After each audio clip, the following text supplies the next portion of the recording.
All right, welcome back to the Bastion Black Performance Podcast. It is Wednesday, March 30th at approximately 17:48, so a little bit before 6 p.m. here.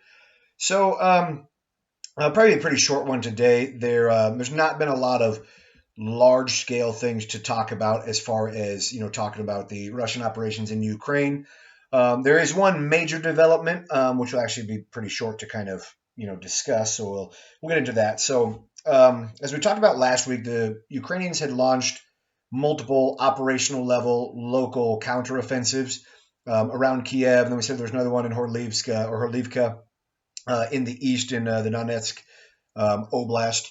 And so there's been some more local counteroffensives. So this map that I've got here, kind of shows in blue. Whoops, zoom in a little bit here. So there's been some around the Kharkov and Sumy areas, and then again more around the Kiev areas. One down here around Mykolaiv towards Kherson, and which is good.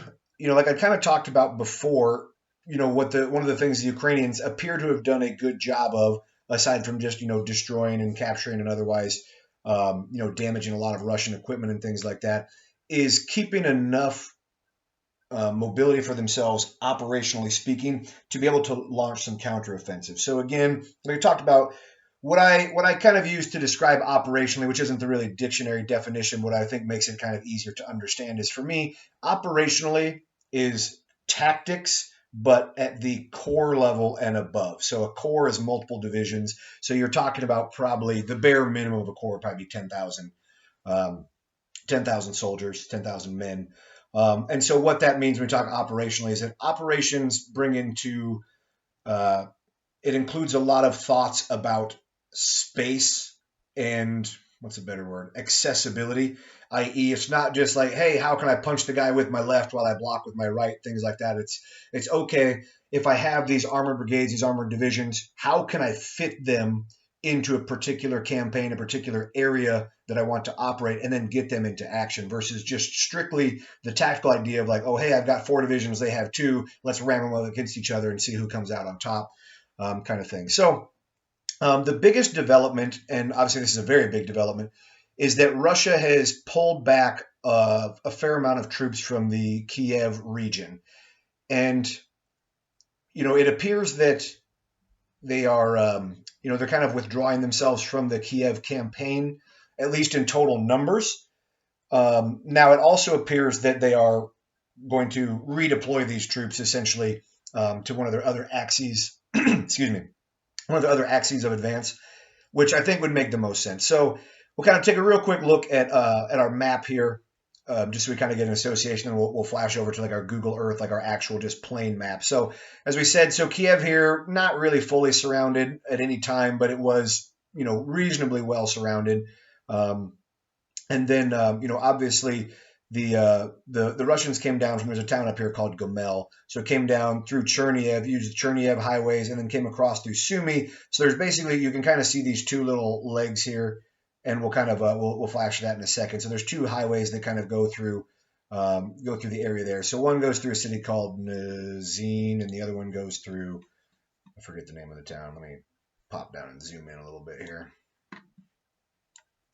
Preluki here. So coming from Sumy and then through Konotop on this highway that goes through Nazin, and then coming down through here through Romny, through Preluki, coming over towards Kiev.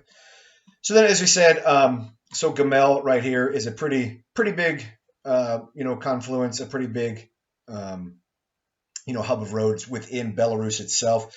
So now what it appears, and again, this is, all the information is a little bit subject to opinion and to, people's just guesswork on things. It appears that they've already started to redeploy them further east, which I would think would make the most sense. So if we flash back out again to our actual control map here. So we said the Russians have not successfully taken Kharkov, which is a very big deal, because as I've said in all my videos, Kharkov, going all the way back to World War II, Kharkov has always been it's one of those towns that all operations tend to lead to, because you just see the major convergence of roads and things like that. So obviously, if you're the Russians and you're coming down, through Belgorod into Kharkov, once you get to Kharkov, now all of a sudden you start to have major highways that open up in most directions for you to be able to prosecute your operations from there. So it does appear that the Russians have begun redeploying them further east. So if we kind of so if we use Gamel here, so obviously we've got major highways that run here. So now, and this is one thing I find very fascinating about just warfare in general, is like I've said in all my videos, the reasons that people fight in certain places, or or the reasons that certain areas are regularly fought over, is usually not surprising at all. It usually has to do with roads and or rails or rivers, or otherwise people fight over the ways that you can move people and stuff and things into places. So for example, what will be interesting with this is if you look at Gomel, his major highway running east of Gomel runs to the northeast and runs back up to Bryansk here, which means that to sort of redeploy troops from there and get them back down to assist, hypothetically the Kharkov, axis here, they'll probably have to send basically everyone up to Bryansk. Then they'll, in some way be redeployed either through Orel and then down through Kursk and into Belgorod to get them down towards Kharkov. Either that or, a series of smaller roads and things down here. So as I talked about I don't remember which one of my videos it was, a couple episodes back, I talked about like one of the very big risks that the Russians took with having the 4 or the 5 axes of advance is that in a very large sense is the Ukrainians are occupying interior lines of communications and the Russians are occupying exterior lines, which means, for example, when you have the axis, the thrusters coming straight down here towards Kiev, you had the ones coming from Gamel and other places here towards Chernihiv and Sumy, and some, and then towards Kharkov, the ones coming straight from the east into Luhansk and Donetsk, and then the one coming from Crimea, is that if we look at this, just on like a regular map, is the distances between all of these areas is substantial. So if we look at that, it's an external map is substantial. Whereas, for example, if you're the Ukrainians and you can recapture, control these highway corridors going from roughly Kiev towards Kharkov, this is a relatively short and easily traversed distance, right? More like it looks like with the roads, if I remember right, you probably have to go more towards Prilukki or Cherkasy and then over towards Kharkov a little bit here. But if you look at, let's say you're the Russians and you can't control these highway corridors, now look where you have to go. Now you have to fall back out towards Gamel. We already said the roads go back up towards Bryansk here, and then you have to come over here to Orel, then down to Kursk, then down to Kharkov. So the distance there's got to be at least, 4 times as long as the linear distance between Kiev and Kharkov, for example. And so that is a huge, huge thing, and especially when you're talking about the Russians who are already having so much trouble logistically. So while this is a very positive, positive happening for the Ukrainians as far as the Russians pulling back from around Kiev, I do think that we need to keep in mind that more than likely this means that the Russians are going to redeploy and reinforce, strengthen some of these other axes. And I want us to also make sure that we keep in mind, while yes, it's definitely a strategic victory for certain. It's a very big propaganda political victory to get the Russians away from Kiev. One, it also means that the Russians, as they pull more and more units back, they're going to be more and more freed up to use more indirect fire assets. So I would imagine that you're probably going to see a continuation or an increase of prosecution with things like artillery, MLRSs, multiple launch rocket systems, air power, cruise missiles, things like that. But if we just look at this, it looks like the Russians are mostly in control of about, a quarter of Ukrainian territory in total. Now, this map's pretty good. This is actually Al Jazeera map. I've got another one pulled up from the Institute of War Studies, which is pretty comparable. So this one is a little bit easier to view, so I liked it. And so the areas that have the diagonal lines here, those are the ones, or the light red of the diagonal lines, are the ones where the Russians are there in force and they launch continual operations, but they do not fully control it. And again, it's hard to define what one uses as fully control. So like I said, for me, what I use as control would be if I have total access to the highways or the road corridors in the area I'm operating, and if I can go off in the areas in between those corridors, I would consider that area controlled. I would not consider it controlled if I can control a road, but as soon as we step off of there, we're subject to attacks, Or, and this is, and this is something that's hard for a lot of people to grasp, especially in like large scale maneuver warfare, is there's a fair amount of times when like you don't even control the road longer than when you're using it. So, i.e., so let's say we're going from Sumy, to Kiev, and we control this road corridor while we're on it. Well, as soon as our last vehicle passes and there's nobody there, we may not actually control it. And there might be infiltrators, guerrilla units, militia type units, or smaller scale Ukrainian units that then reoccupy that road.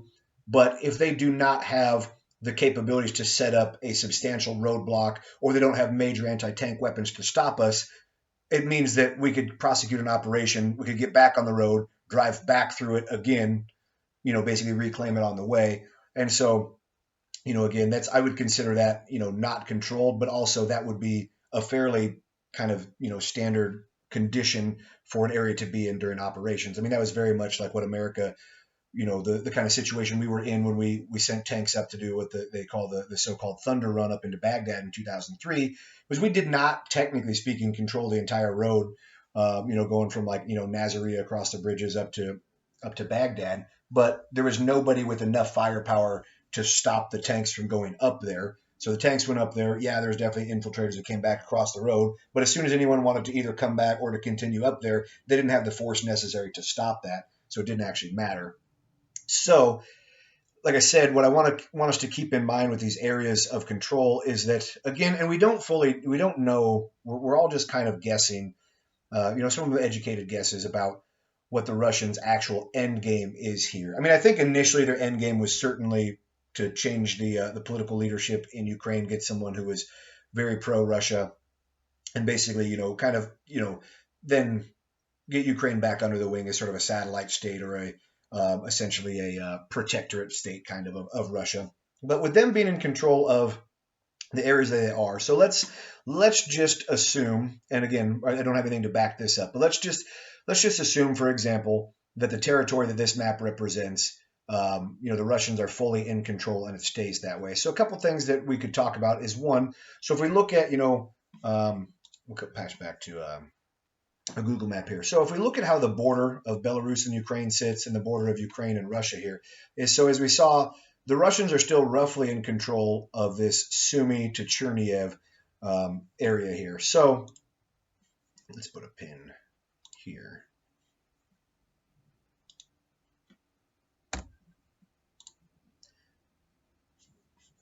Perfect. So we kind of got that cut off there. So they said, so now if we look at what that would do, so from a defensive standpoint, if you are the Russians, is so you have this border that sticks out right here. So this is a kind of a very large protruding border into, into Russian territory itself. So if they maintain roughly this area here, then that would significantly shorten the border and defensively bring them much more in line with what would be the southern border of Belarus. So, from a strategic, defense, that would make that certainly much easier. So now we also look at, so we have the Donetsk and Luhansk oblasts here, or like, that's basically what they call like their, territories or counties or whatever the similar word is for it. Let me see if I can get rid of this. No. Okay. So they control or are nominally in control of essentially the entire territory of this area. Mariupol remains still contested but completely surrounded. So if we look at Mariupol, so again, like we said, this is where the entirety of the separatist, kind of actions are taking place. And the reason for that, as we talked about, is the ethnicity of that area is very much Russian.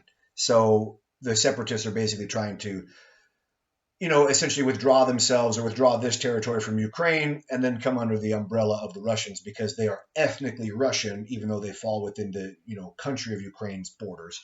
So, Russia controls this right here, which is a substantial amount of population. We also look at what this represents. So one, this is the Donetsk Basin. So we said in some of my other videos, we talked about this is a major coal producing, industrial producing area. It also has significant, presence here on what would be the Sea of Azov, but this is where the Don River runs into the Black Sea and creates the Sea of Azov here.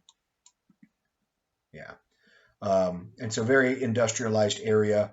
It's got access to, major waterways, things like that, and it's a significant amount of territory. So, like I said, if the Russians control that, that's a very big deal. So then, as we said, the Russians had moved into Crimea in 2014, and so again, if we just take kind of the situation as it sits, so the Russians are up to Mykolaiv, and so we'll just, for assumption's sake here, we'll just make our line from. Let me zoom in here.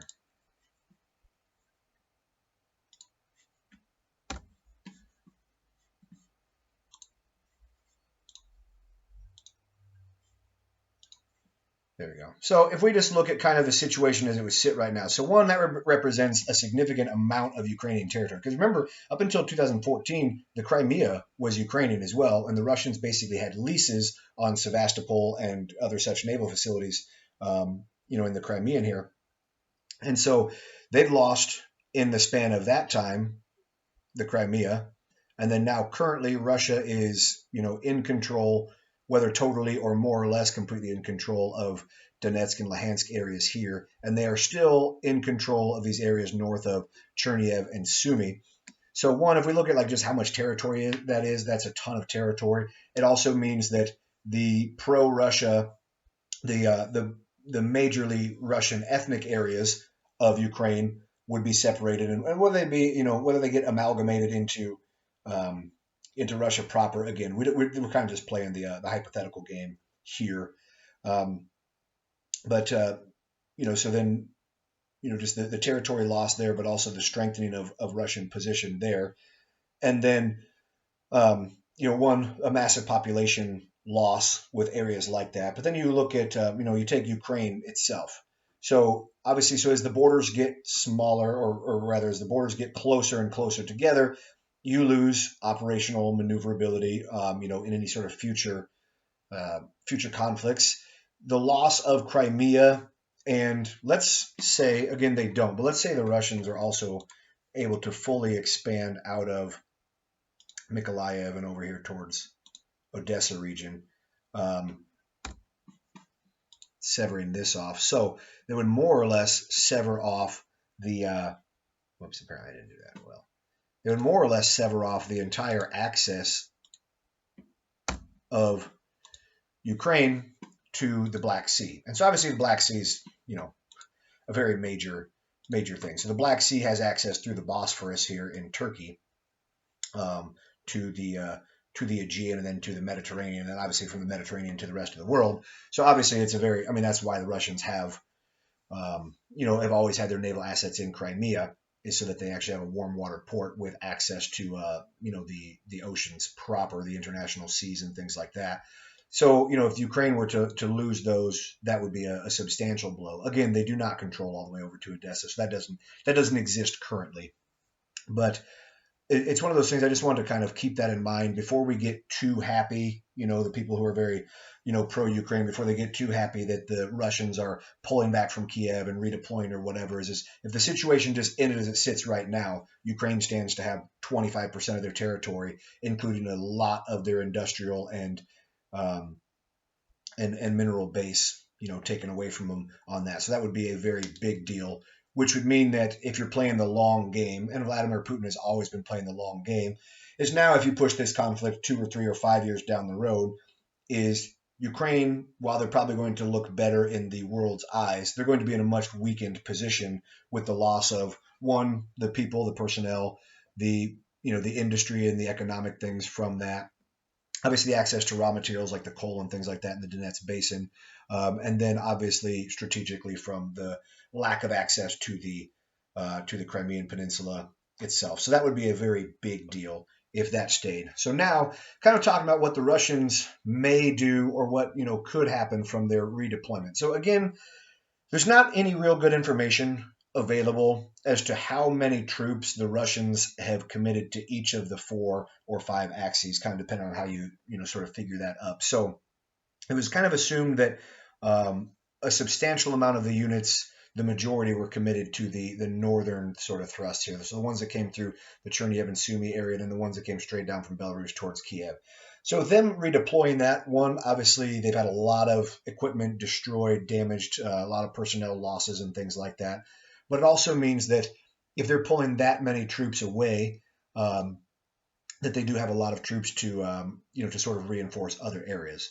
So now it also means that, I would imagine that as they pull back, Ukraine is going to filter back into those areas. And if they were smart, they would immediately begin building up defenses in depth back in those areas versus, a complete recommitment of, units from the Kiev area to other areas. They need to make sure that they reinforce not only the defenses, but also immediately rebuild infrastructure related to their own maneuverability. So bridges or things like that were affecting, that were destroyed, that were affecting Ukraine's maneuverability or mobility rather. So then as the Russians, if we kind of think about what they might want to do from a reinforcement standpoint, don't honestly know. I mean, again, we're kind of just speculating here. So I would imagine, I still think that for them, the best course of action is the capture of Kharkov. From a strictly, so if we kind of, take a sort of snapshot again, what we're looking at here. So again, from just a strictly usability standpoint, so if we look at Kharkov here, so with the road network, so there's a major north-south running highway system that goes from Kharkov down to Dnieper City here, right on the Dnieper, right? So we already know the Russians are in Zaporizhia, right? And there has been fighting around Dnieper City, but they don't control it. They're not up there in any force, at least that we can tell. But if the Russians were able to take Kharkov and have access to the interior and could rush towards this, now, as we talked about, this territory loss would become one substantially larger amount of territory lost. But now, what it would also do, it would cut off the Ukrainian units that are operating this area, which would be obviously very potentially fatal militarily for them. So, like I said, one of the biggest things that Ukraine has been able to do thus far is that they've managed to more or less have their borders and have their lines collapse somewhat, kind of somewhat evenly. I.e., what I mean is the Russians haven't been stopped cold in one or two or three axes, but then just rushed forward out of one of these other ones and ended up with a lot of units completely cut off and surrounded. Whereas if the Russians were able to take Kharkov proper and then come down towards Dnieper City, Zaporizhia here, all of the maneuver elements, all the Ukrainian elements that were here, if they were still there, would be cut off, or they would have to pull back. But then also, if we look, obviously this is where the Dnieper River is. So they'd have to either A, pull across the Dnieper here, which now you'd have this massive water barrier between them, or they would have to pull back to the north and west up into here. But as you pull up there, this gets riskier and riskier because, so if the Russians came down and controlled the Dnieper City here, area here, so let's say the Ukrainians were able to fall back, but instead of falling straight back across the river at Dnieper City, Zaporizhia, areas there, Kremenchuk, things like that, they pull back to the north and east, so they're up in this area here. So now there's still Russian elements along the east bank of the Dnieper here, and you have the Dnieper itself. So as far as ways to get across the river, again, the river is very big. So you have crossings here in Kremenchuk, up at Cherkasy, right? So there are some obvious crossings at other places up here, but one, those are further away, and now you're opening yourselves up to potentially, getting trapped in this area where you could launch a major campaign of destruction, as far as air assets and things sit. We also look at the major highways here. There's only a few highways, in general, and pretty much if you're going to withdraw, units and then try to use Kremenchuk and Cherkasy to fall back across the river, you get funneled down into one major highway system here, one major highway system there. So obviously that would be substantially bad. Now, again, that's supposing a lot. And again, we're just guessing here. With the redeployment of the Russian troops, like I said, my personal guess I would imagine they would come back to the Kharkov area because that would allow them to get into the backfield, so to speak, here behind the separatist areas that they want to fully control. And also that would be, obviously that's just the shortest amount of distance to redeploy elements versus like having to come all the way back and around and then, reinforce the Luhansk and Donetsk areas here or the Crimean area there. So again, kind of just, taking some liberty with some guesswork there.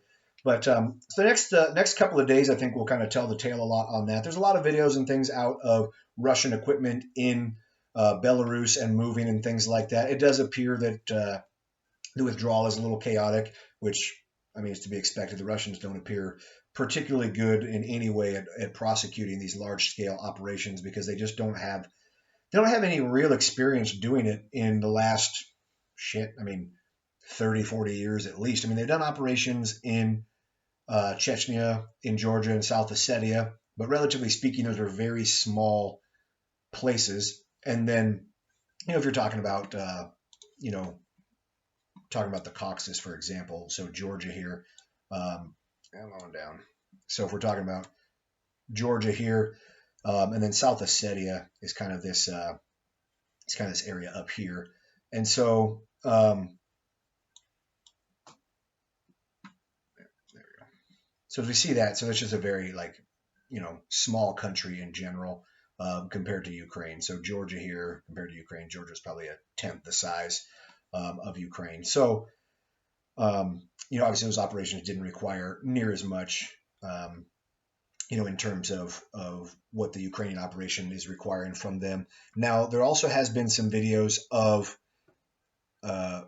Russian units being pulled out of the Georgian area. So there's a tunnel that's in Georgia. I can't honestly remember where it's at. I probably should have looked it up before I started talking here. But there's a tunnel kind of through the mountains, and so there's multiple Russian units that were being pulled back from there, presumably to help redeploy in the Ukrainian operation. So you would kind of assume if you're pulling elements out of Georgia that they're probably going to go into Crimea or into the eastern thrust in Donetsk and Luhansk there. Again, don't know.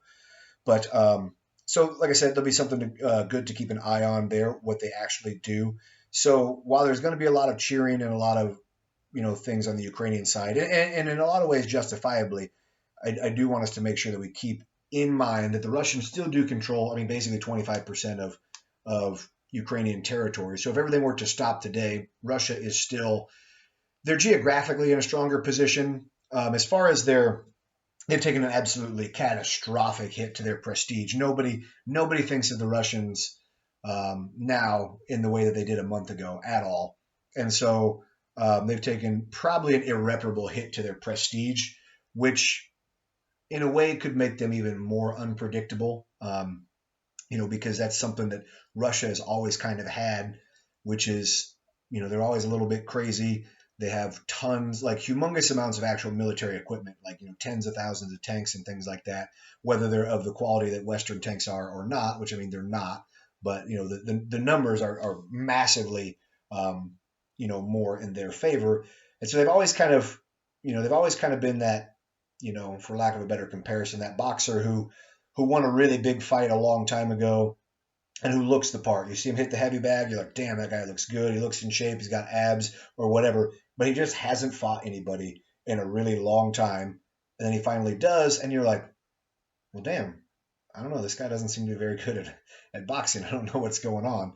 And so in a way that might make him a little bit more dangerous and unpredictable. But that's pretty much the only updates I've got for today, guys. But remember, only the hits count, and you can never miss fast enough to catch back up.